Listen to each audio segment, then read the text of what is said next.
Hey, everybody, welcome to Contra Talk. My name is Richard Henry, and this is the podcast where we talk about things that matter. And something that matters a lot, though I didn't know it mattered that much because I didn't even know it existed, is Christian localism. I know that's why you clicked on the thumbnail, I hope, or at least in part. Not nationalism, not globalism, or even tribalism, but localism. What does that look like? What's the difference between that and Christian nationalism? That's something that, of course, has a lot of hairs on the back of the neck and people upset online and questions, and people are diehard about it. But what about localism? How are we supposed to do that? And what are we supposed to do? What's the difference between that and nationalism? Our guest today is a husband and a father. He is out of Georgia. He's got a great podcast and a really large presence online as well. Lots of followers on X, formerly Twitter. Josh Daws. It's a great conversation we have discussing localism and what you, the individual Christian, can do in your local community, especially if you live in a smaller town. Hope you enjoy this conversation.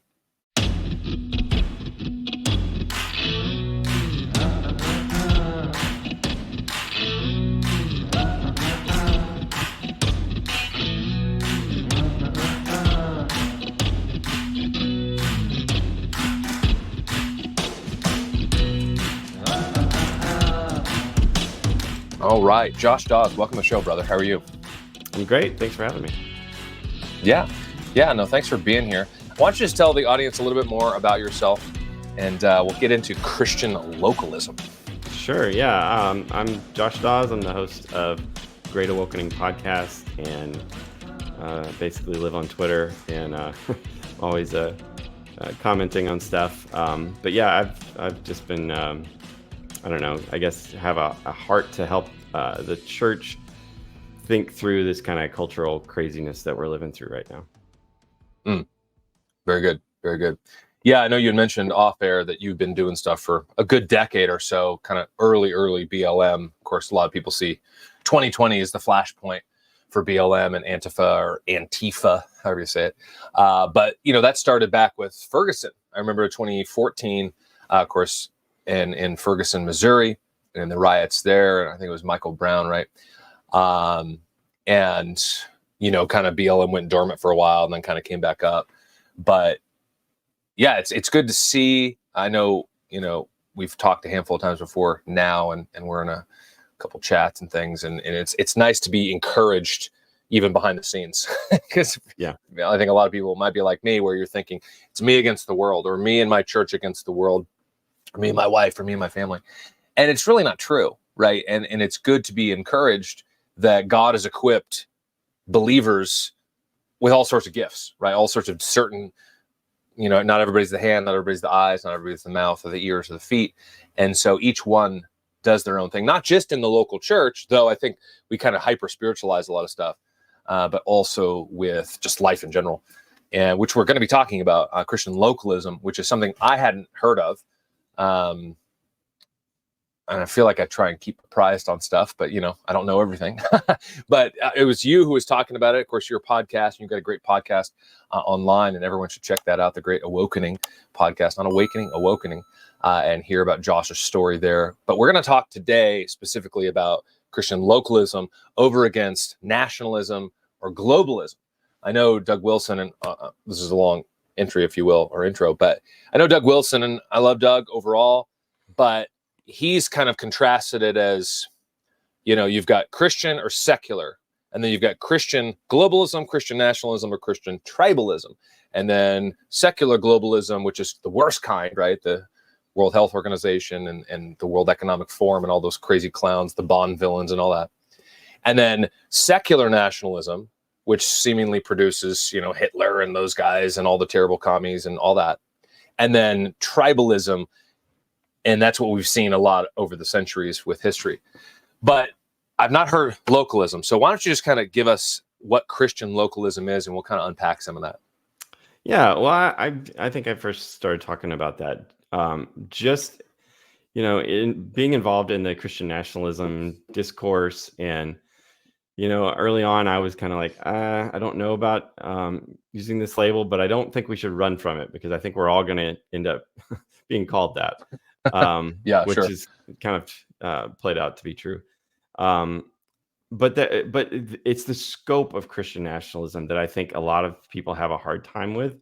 Mm. Because you'd ask most people, most conservative evangelicals, do you want a Christian country? Yeah, that'd be great, or a Christian nation. But it seems like such a big project. It seems so far-fetched in this long-standing secular pluralistic nation that that America has become, that it just seems kind of pie in the sky. And I think in talking about Christian localism, my hope is that we could kind of trust God with the big things and just focus in our little sphere of influence and start thinking about, okay, well, what can we do to make our local communities more Christian? And that's where I think there's a lot of the big national conversations are exciting on Twitter, and they're fun to debate big things. But yeah. I think if we're actually going to make some real change in the world, it's gonna really take a lot of Christians taking their faith seriously and applying the gospel to not just our theology, but also to our life, and making Christ Lord of our life. And what does that look like as we embody that in our local communities? Yeah. Okay.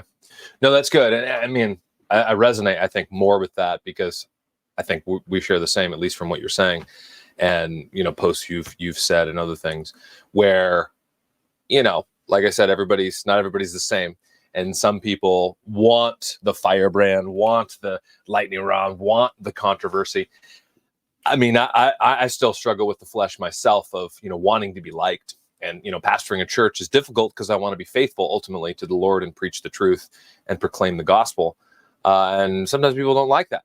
But at the end of the day, you need to be faithful to the Lord. You have to be faithful to God himself, and not man. I mean, what can man do to you? I mean, they kill you. That's it. Fear him who is able to destroy both body and soul in hell. And so I constantly have to be reminded of that myself. But at the same time, how does that flesh itself out is something that I've tried to resonate with, or wrestle with rather. And when you were mentioning that, I was like, oh man, we got to talk about this. So let's get it a little deeper. Like, what would that look like, starting small? And I think this is good, because sometimes people hear government and they immediately think, oh, that's bad. Well, government's great, just like a lot of other things, including religion. There's bad religion and good religion. Well, there's good government, bad government. A draconian, tyrannical government, bad. But you have to have self-government, right? You have to govern. You have to have some restraint. You can't go around doing whatever you want. You should be disciplined, especially as men and women. You should be physically active. You should use your body, especially as Christians. We should have this understanding of being filled with the Holy Spirit, but not just spiritually, but I'm a vessel filled, and then to go work and to build. And I think a lot of that's slowly changed over the years, especially in the last decade. But that goes out from self-government to then your family, and then your local church, and then your neighborhood or city, or whatever. So what would it look like, I guess, like if it was up to you, what would you do in, say, a town of 20, 30,000 people or more? What are some things that you would say, yeah, we need to do this. This is how we're going to live out our Christian localism over against nationalism. Hey, everybody, it's me from the thing you're currently watching. I hope you're enjoying this. And even if you're not, still like and subscribe. It would help me out quite a bit. Back to the show. Yeah, I think, like you said, it's got to start with that self-governing, just governing ourselves. Start with yourself. What can we do in our life that is reordering ourselves towards the things of God? So many of us as Christians, we kind of we're concerned about national things, and we're kind of hoping for Gandalf to come riding in over the yeah. the hill with the elves to save the day. And we don't order our lives in such a way that we can begin to bring the change that we'd like to see in our local context. So it really does start with ourselves. We have to order our time. So many of us, we just fill up the calendar, with all sorts of kids events and all this stuff.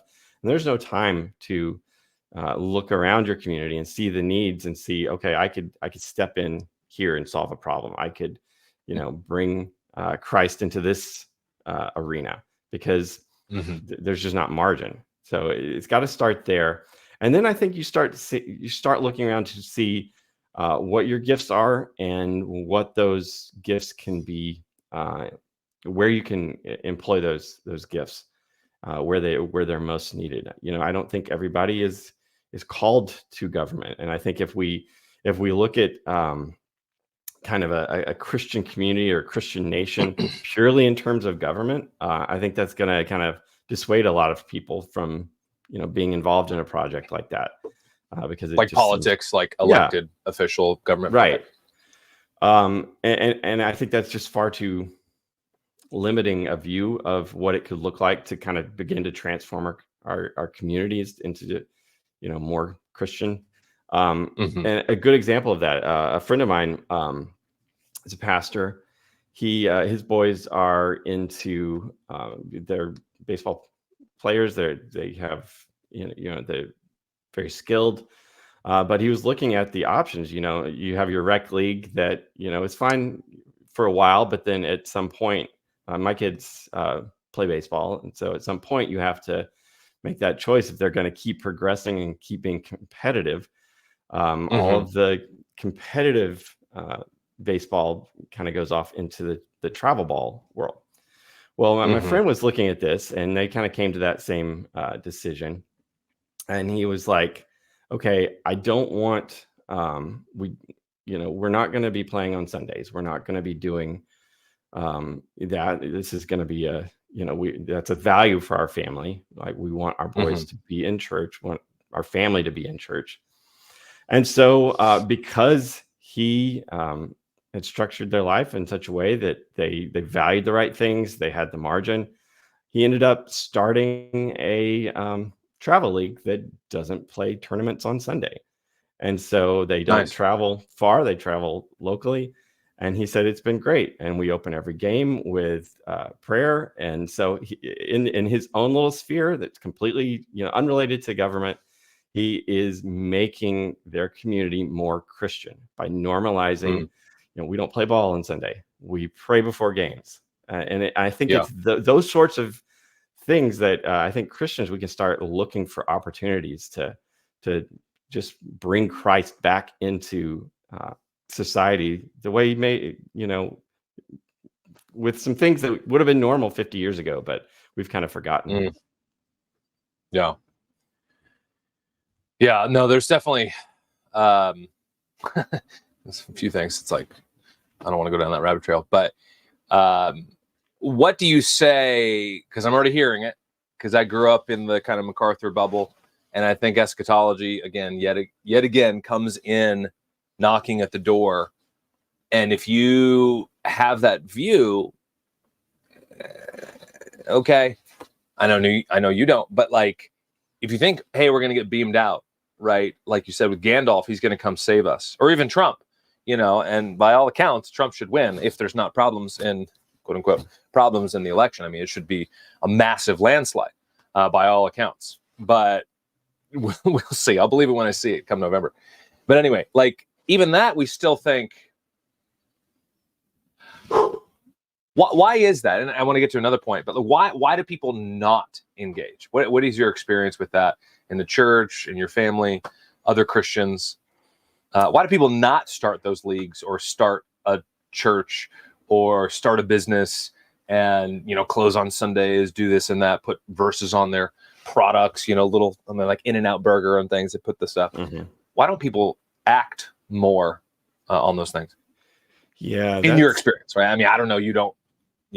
Yeah, no, that's a big question. I think there's a variety of reasons. Back to the eschatology portion of it, I'm still trying to figure that out. I'm not a pastor. I haven't, done the deep study in that. I grew up, I guess, with a dispensational, left behind eschatology. Most people have, yeah. I'm not really sure what I am now. It's kind of an open question. But so I don't even think it's fair to say, well, that's something, building Christian communities, that's something for the post millennials. I think we have to begin to think about what does loving our neighbor look like? Like, does Mm, that, and that's where I feel like so many of our gospel-centered churches have kind of let us down by not, by kind of shying away from application. And so they're completely solid on their theology, on their doctrine. They produce Christians who know their Bibles, but when it mhm, comes to application, it's just not there. And I think that leads, a lot of, I think that's part of the reason why a lot of Christians kind of fell for a lot of the social justice stuff, because suddenly mm, someone else is coming in offering some application. So if you're hearing in your gospel-centered church that justice is important and ethnic harmony is important, Bible teaches that. Okay, well, how do we do that? I don't know. We're not going to get into application because we don't want to be yeah, legalistic. And then suddenly, right. you're listening to, Robin DiAngelo comes in and is like, I can tell you how to do that. You've got to get rid Yeah. of your white fragility. And it's like, okay. So and Oh, I Robin. think Doug Wilson wrote about that recently. But I think I don't know. Another reason why we're reluctant to do that is because we're so afraid. We've been kind of evangelicals in general have been so focused on evangelism and Yeah. have kind of a distorted view of what evangelism is. We think, you hear a lot of talk about, we want to be a faithful presence. Yeah. And I had a tweet earlier this week talking about that our faithful presence, we kind of just thought it's like, we're just going to show up to work. We're going to do a good job. We're going to smile and be nice and kind. Meanwhile, Satan's forces are showing up to work with an agenda. They're pushing Mm, these DEI programs. They're pushing, all of this, media companies are pushing wicked content for, to kids. And it struck me earlier this week that like there are Christians in every single one of those companies. Like there just are. mhm. And faithful presence in those companies would have looked like raising a hand in a meeting and saying, yeah, I think that by prioritizing DEI hiring, we're lowering the priority of the safety of our passengers, for an airline. And Mhm. it's that type of faithful presence that the church is just not equipped Christians for. So we're very Mm. reluctant to speak up, to really engage the culture, because that in this crazy culture, this negative world that we're living in, that's going to involve confrontation, and that is just so antithetical to the version of what the picture we have of what evangelism is supposed to look like. Yeah. No, that's a good point. Especially that last part, because I think a lot of times people think, well, we're supposed to be nice, right? And you have so often people talk about, well, Jesus in the Garden of Gethsemane, right? Peter pulls out the sword, cuts off Malchus's ear. Put away the sword. You live by the sword, you die by the sword. Okay, but first of all, that was before the resurrection, or before the crucifixion, resurrection. It was before 70 AD. On top of the fact is Jesus also commends them for having swords later on. Right? And so it's like, wait, hold on, what? But nobody talks about that if you want this meek and mild Jesus who's there and just kind of like the hippie with the cargo shorts and the tie-dye shirt, the long dreadlocks and just peace and love, the bro Jesus. And we think, well, I'll just share Jesus. And I love one of my old pastors. He's like, you share cookies, you share brownies, you don't share Jesus.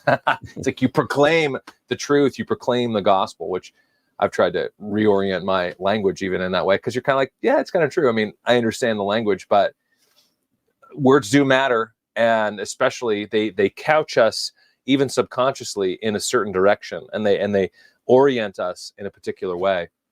And yeah, if you're thinking I'm just going to be a faithful witness and not say anything, like you're saying, you should raise your hand. Hey, I don't agree with this, or what about these things? Because good point. I mean, there are Christians, faithful Christians, probably going to solid churches all over at all these big Fortune 500 companies. Certainly they're the minority, but so what? You know, the minority we've always been the minority. And so to pretend like, oh, I can't say anything. Right. And I love your point. Like, Satan has an agenda. So don't we have an agenda too? Right? Like, we're not forcing people to become Christians, but at the same time, Jesus is better. Like, we often think like, well, it's just a buffet and there's like, you know, some Jesus chocolate pudding over here, but then there's like tapioca pudding, and then there's butterscotch, and, you know, there's some of those little square cakes you can get, and some pasta, and the prime rib down there, and, you know, just pick whatever you want. And it's like, no, Jesus is the buffet. Everything else is trash. And yet so many Christians think, well, who am I? And you're like, yeah, you're nobody. You're right. But Jesus is somebody. Yeah. So, what is that? I guess let's kind of get back to the application part, more so. Like, if it was up to you, like, how would you say you're a mayor of a town of 30,000 people in random state USA? What would you do? And you're part of a, you know, decent sized church. How would you kind of orient, or building up to that point? Maybe you've run for mayor, you've won, but you've done stuff before that. You know, what are some things that people can practically do and have a long game vision for 10, 20, 30 years down the road, especially if they're in a smaller town? Yeah. Well, I think evangelicals have got to get over their fear of politics, and kind of disabuse themselves of this notion that we have a secular, you know, the secular, you know, the political should be a secular neutral space. And that's how you end up with people like David French, you know, praising drag queen story hour because it's a blessing of liberty. And I think Christians have to rediscover the will to govern from a Christian worldview and a Christian moral framework. And so to that end, I think, you know, churches need to be, you know, same way you would be looking for leaders within your church to become an elder or to maybe plant a church or go to the mission field. We should be looking for leaders within the church that we can encourage to run for office, and then rally the congregation behind that. You know, most local elections are won with just, you know, I mean, you're lucky if you get a city council election that gets, you know, more than 1,000 people to vote. You know, well, that's the size of most congregations. These elections are won by, you know, a couple hundred votes. So that's, you know, it's not like, oh, woe is me, what are we going to do? We can't, you know, control the White House, or we can't control. No, but you can get, you know, someone in your church as mayor, and then as mayor, govern as if Christ is Lord. You know, if the drag queen story hour people show up, they want to have something in the library, shut it down. Like, you don't have to say, well, if we do that, then we'll have to shut down the Christians. No, you know, shut that down, and then invite the churches in to do a pastor story. You know, you're going to have to govern from some worldview of this is right, this is wrong. And it should be a Christian worldview. And, you know, if we can, you know, we live in a democracy for better or worse. And if, you know, we have these, you know, communities with a strong Christian presence, there's no reason why those communities should not proclaim that Christ is Lord, and that, you know, the people in office, you know, are refusing to celebrate, you know, Pride Month. You know, nope, our courthouse is not going to fly the flag. We're not going to participate with that. We're going to shut down, you know, the abortion clinics. We're going to, you know, do everything we can, you know, within the law to make it difficult for evil to flourish within this community. And I just think Christians have to become comfortable using power like that. Yeah. Besides politics, like you said, because a lot of people are very allergic to that. What someone who's like, yeah, okay, I'll vote every 4 years, or okay, my pastor, or, you know, one of my elders, he's running for city council. Okay, I'll vote for him. You know, especially it's a medium-sized type of church or whatever. but I don't like Trump. Biden's terrible too, and people like that. And they always look to that Gandalf, like you're saying. But I forget where I've heard it, but I've heard it more than once. Like local elections, local politics really in one sense matters a lot more than national politics. Of course, that's the big game. That's what all the cable media and all social media is pretty much focused on. But besides politics, what would you say? I mean, I know you mentioned the baseball league. What are some other things that you're talking to? I know you got 4 kids. We got 4 kids within a church body, where somebody's like, "Hey, I want to have a vision. I want to turn my church, my city into, a Christian city."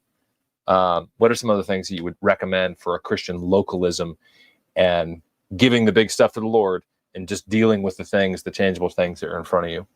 Yeah, well, I think we have to stop looking at church as an event we attend, once or twice a week, and really think of it as it's a community. We need to be in each other's lives during the week, and that's going to require margin. We're going to have to make some sacrifices of, like, we're not going to, as it talks about in the Old Testament, they weren't to reap all the way to the edges of their fields. They had to leave some.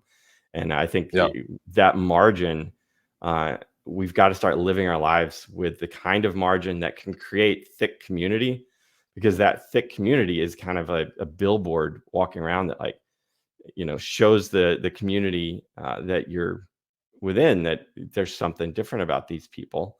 And it makes it appealing too, especially as the world gets more and more crazy. And it really does come down to, is Christ or chaos?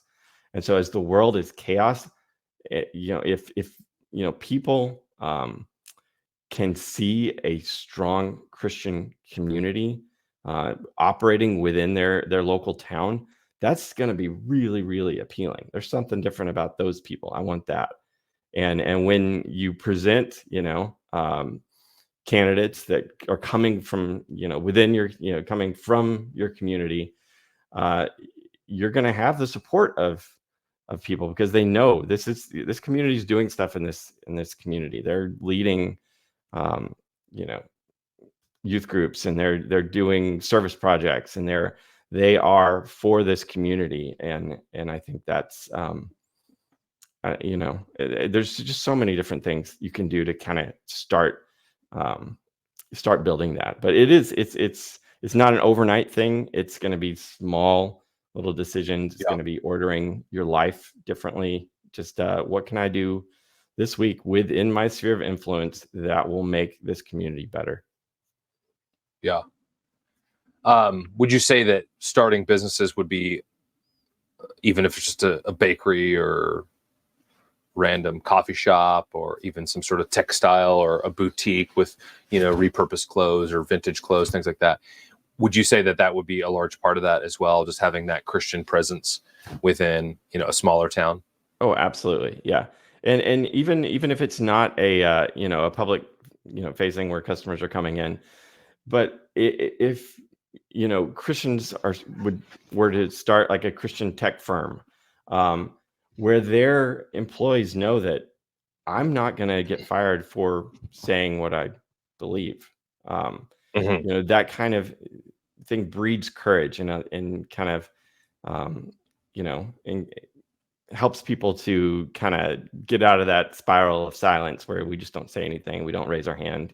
It frees people up to really live their lives, knowing that, my brothers and sisters in Christ, they've got my back. My church has got my back. My Christian employer's got my back. And I think that, as things kind of keep going crazier, and I think we're going to see a lot more, persecution of Christians, that sort of thick community is going to be a safety net that we're going to need. Yeah. No, that's good. I think, again, that should be an encouragement, I hope, to those listening, because, again, it's not just you against the world, or you and your family against the world. Because I think sometimes we want to And I'm thinking of some people right now, Amish kind of have it right, or the Mennonites, they've got a good idea. And I know that was several years ago with, what's his face? Is it Rod Drear, right? Rod Drear, yeah. And I think he's got some good things to say, and I don't follow him that closely, but he had the Benedict option, and then of course was it Isker, Andrew Isker came out, the Boniface option.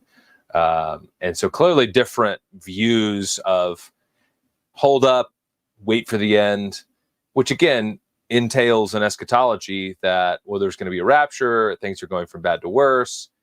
And they might go from bad to worse. And you know what? Maybe there's a rapture. I don't think there is. I don't think the Bible teaches that. But, more godly, smarter guys than me believe that. So, hopefully there is. But even if there is, that might happen in 500 years. Right. And so what do we, that's what's so, always boggled my mind is yeah, we're watching Kirk Cameron and the old cheesy, Left Behind series, which he's actually changed dramatically. He's more post-millennial partial preterist than he used to be, which is great. But, then they've redone it 50 times with, other actors, think Nick Cage, right? But there's no guarantee. I mean, I remember we're about probably the same age. I remember Y2K, and oh man, and nothing happened. Literally nothing happened. And then it was 2012, and then it was 2016. Well, Obama, or 2008, he's the Antichrist, blah blah blah. The Pope's the Antichrist, and it's like, dude, just chill out. Even if it is true, we're called to be faithful. We're called to be about the master's business, about the master's work, and building and proclaiming the truth. And if he comes and the rapture's true and a reality, okay. But don't you want to be not just sitting around and be like, well, I mean, what does Jesus condemn? The talents, here's one talent, here's two talents. And the guy who buries the talent doesn't work. He chastises him and takes it away and gives it to the guy that has a bunch. I mean, talk about social justice and, wealth inequality and all that other nonsense. Work, people, get to work. Yeah. Even if all the premillennial dispensational stuff is true, it could happen 1,000 years from now. Yeah. Nobody there's knows no guarantee the date or that it's time. happening. Right. Exactly. And that's even if it's true. So, yeah. And you look back through history, it's not a steady decline. There's been times where it's been better. There's been times when it's been worse. And so it's more, cyclical, just observably looking back over time. So even if we are on a long, steady decline until Jesus returns, things could be better than they are now, Right. So let's work towards the abolishment of abortion. Right. There's no this idea that Jesus's return is imminent. We've got we lose down here. Let's just hunker down and wait. Leads to a lot of kind of I don't know, just Christians that kind of shrug their shoulders, like, what are you going to do? Let's just pray that Jesus returns. It's pessimism. Yeah, it's spiritual pessimism, and that's nonsense. And that's not at all what you see from the Scripture. That's not at all what you see in the early church, and even up until probably the last 150 years. Maybe even into the 1900s, where you really see dispensationalism rising, and people. I mean, I've heard stories of, well, Hitler's the Antichrist, so we're not going to have kids.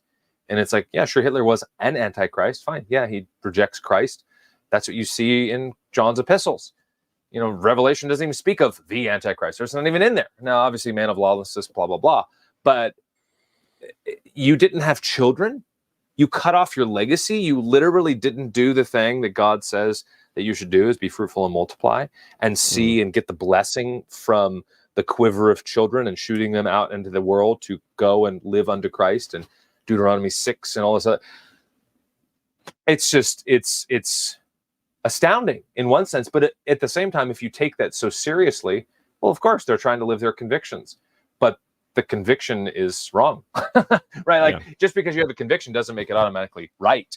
Just like people say, oh, I believe in this or that. Well, it doesn't make it right. It's what is, that's what matters. So. Yeah, that's one of the things I do really appreciate about Doug Wilson's ministry up there in Moscow is it's a generational project. They are building things, and I just want Christians to begin thinking that way. Like children are a heritage from the Lord. It's like, okay, what are you doing to set your kids up so that they are, they have a spiritual foundation that they can launch from? We talk about that with our kids. Like I was fortunate, my parents were super godly. I saw them praying every morning at 5 a.m. together, and so we can look at our marriage, and we just started our marriage praying together. My parents didn't come to that until late 80s, and but we saw them doing that, so we started our marriage doing that, and that's just been a thing that we've incorporated into our marriage from the very beginning. And it's those kind of things that you can begin to lay a foundation that your kids will benefit from. And then hopefully by the time your grandkids get here, it's like, man, you've got this dynasty of like people are on fire from the Lord and building things. And just think about the impact you can have if you're not just focused on what can I do right now. That's another trap that people fall into. If they're not pessimistic, they want to build something now. It has to be right now. What can I do? And then you get discouraged because I just don't have any opportunities, or God keeps shutting doors. It's like, well, maybe you're building the foundation that your kids are going to, be launched from. And so don't grow weary in doing good. Don't despise the days of small beginnings. That's, you don't know. I listened to a great talk, conversation with John Piper from the most recent CrossCon. And he was just talking about, like, you can't plan your life. You are not, we serve a sovereign God, and you've got to just move forward. But it's not a lot of times, people can use God's sovereignty as an excuse to do nothing because, well, it's God's sovereign. I'm not going to affect anything anyway. But we need to be moving forward. We need to be trying to make an impact in this world, do kingdom work. But we can't control like what God's doing that. We moved out to California to pursue a film career, because God wants us to influence culture by making films and being Christians in Hollywood. Well, we ended up going out there and starting a church, and that saw people in that church go through the social justice stuff to deconstruction and abandoning the faith. And God used that to launch this weird little podcast that I do that helps Christians understand, the cultural great awakening that we're living through. It's like, none of that was in my plan. I wanted to make movies, but because I was moving, and trusting God, all of these different experiences led to what God was currently doing and in my life. And so we've got to be active. We've got to be trusting God, but don't get so like married to like, it's got to look like this, or it's got to happen right now. Just move ahead, do what you can do within your sphere of influence, and trust that God is doing something bigger than you could ever imagine. And may not see the fruit of it for 3 generations, but if you're faithful, God's going to use that. Yeah, I appreciate you saying that, because I need to be reminded of that all the time. And I think a lot of people probably do, because we want that instant access, that instant gratification. Hey, this didn't work. I planted a garden and 2 weeks later I didn't have tomatoes. This is dumb. Like that's the mentality, which of course is insane, because like you're not going to get tomatoes in 2 weeks or even 2 months for that matter from seed, unless it's, you're doing something crazy. It takes several months to get tomatoes from the little seed. But when it happens, you're like, this is so cool and amazing. And this has been happening for literally centuries. And you can have some food in your backyard along with a bunch of other things, vegetables and all kinds. And that's just a tangible way to go through and build. And hey, you didn't do great, but there's always next year. Hey, we're going to tweak this. We're going to change this. I myself have a garden and it's fun and you learn a lot. But I get impatient too, and you think, why is this working? Is everything all right? What's the soil? And you start fretting a little bit. But with big stuff or just your life, I wish we didn't have Drag Queen Story Hour. I wish my church, I wish there wasn't so much division in my city. I wish there weren't rainbow flags. I wish this, wish that. And it's like, well, what are we doing about it? And then I think, like you said, nationalism, we got 340 million Americans. And I think it's a goal. It's great. And, was it, I forget who said it in the 40s, that we were a Christian nation. The United States president, was it Hoover maybe? And then Obama, a decade ago, we're not a Christian nation anymore. And it's like, well, that means we were a Christian nation. And of course, we've all heard the stories from the pulpit, especially if they're, maybe more dispensationalist or whatever. Like, well, you can't have a Christian nation. You can only have Christians. And it's like, well, can you have a Christian school though? Can you have a Christian college? Can you have a Christian business? Yeah. Can you have a Christian ministry? And it's like, well, yeah, no, duh. And so of course you can have a Christian nation. That's insane. Like, yes, America was a Christian nation. That doesn't mean every single person was a Christian. Like, we know that, but even so many evangelicals are the Achilles heel. They attack their own heel. They get their own thing, and the enemy doesn't even have to do anything because they have enough people, like you said, David French, who's just awful, but Russell Moore and people like that, who you have to question their motives because they're just relentlessly against the most basic concept of biblical fidelity and just Christian living, that you're like, wait, what did you just say? Like, and yet these are the ones that have the most, so many of them have the biggest audiences, and they write for, the godless pagans and all the rest. Yeah. I mean, even if you're not, you assume they have good motives. It just really illustrates how easy it is to be conformed to the way the world thinks. And so, I think they're, I don't know, charitably, sure, they're sincere. They're concerned about the church, whatever. But they don't realize how they're being used. It's like they've made an idol of, our principled pluralism. And Megan Basham just did some reporting this week on how, I guess the curriculum that they're trying to get into churches was all funded by these secular leftist organizations. And it's just like, okay, guys, pull back. I keep hoping for that moment in Bridge Over the River Kwai, where the British commander realizes that he's been helping the enemy this whole movie, and he's like, what have I done? I would love to have that kind of redemption arc for one of those guys, but I don't know. It's, they're not dead yet. There's still hope, but that's on the flip side. Even we saw that with Alistair Begg recently with some comments about a gay wedding or whatever. And I'm just like, this is why I only like dead guys, like most of the time, because it's they're done.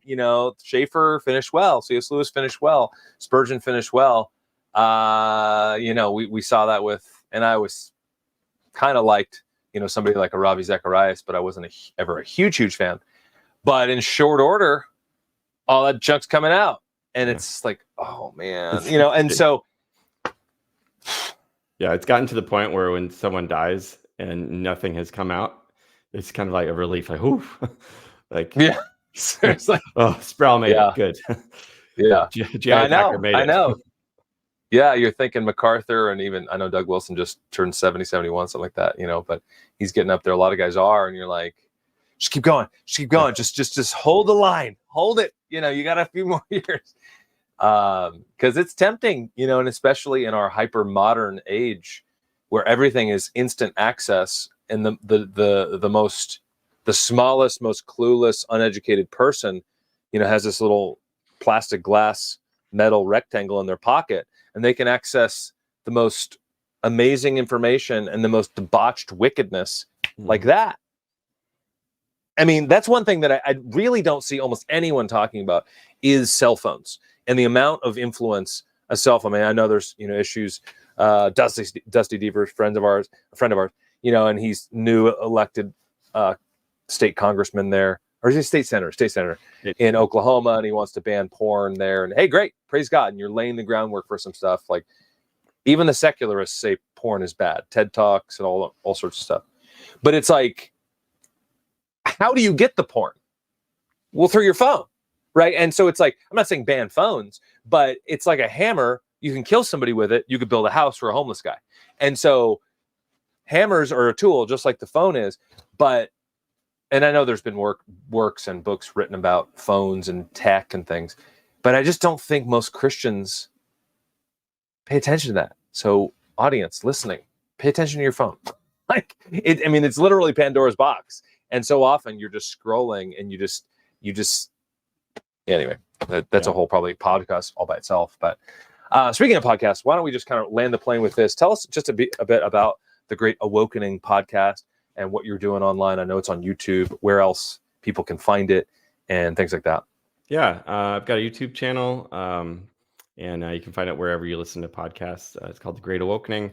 Basically, just trying to help Christians understand the Great Awokening we're living through and understand, bring kind of biblical thinking to different areas of cultural analysis. So, yeah. Okay. Yeah, you got a ton of people. Of course, Michael Foster, Joe Rigney, Beckett Cook. That'd be a fun conversation. I've not listened to that one yet. He's got a great testimony. That was a great one. Megan That's my Basham. biggest one. Mm-hmm. Yeah. Rosario Butterfield. A lot of the big players, Alicia Childers, and good stuff. I mean, I think I definitely need to listen more. Admittedly, I often focus just on my own production and not really listening to much other people's stuff, but sometimes you just got to breathe and take in some other content. So yeah, everybody check out the Great Awakening podcast on YouTube. And it's on YouTube. Yeah, YouTube, podcast, wherever. Okay. Right on. Well, you want to finish with anything else? People can find you on Twitter or X, as it's now called. Yeah, at JoshDaws there. Give me a follow, and my DMs are open if you have any questions or want to chat. I'm available. All right, brother. Well, I appreciate it. Where have you written? I know, like I said, we were talking about localism, and we probably really just scratched the surface. But if someone wants to learn more about, they're kind of weary about the nationalism stuff. Sounds like a big elephant to eat. I don't know if we can do that. How can me as an individual guy or gal living in any town, USA, how can I really progress, move forward? Have you written on this? I know you have some, but where can people kind of go to maybe check out articles or books or anything like that? I've written some on Twitter a little bit. I did write a big, a long kind of primer on Christian nationalism for American Reformer. They kind of helps the average layman figure out that conversation if you haven't been paying attention. So I recommend people check that out. And then I'm working on my first book, so early stages of that. But yeah, need to do more. Keep at it. First book always takes forever. I'm still working on mine. It's been like 5 years, but I'm almost done actually. It takes a while, and everybody says that. And once you kind of get going, you get your feet wet. It's easy, and then you write, the Doug Wilsons, the Gary DeMars, a lot of guys like that. They write 30, 40, 50 books. I know Piper and MacArthur and many others. And of course, they have editors, and they got bigger staff than you or me. But, you can get a lot done in 24 hours. You really can. It's just put your mind to it. Yep. And so I'll put all those links in the description for everybody for the podcast, as well as Twitter or X. And also I'll find that American Reformer article for people to check out as well. I appreciate it, Josh Daws. Thank you so much for the time. Thanks, Richard. I appreciate it. Yeah. All right. Have a good day. God bless.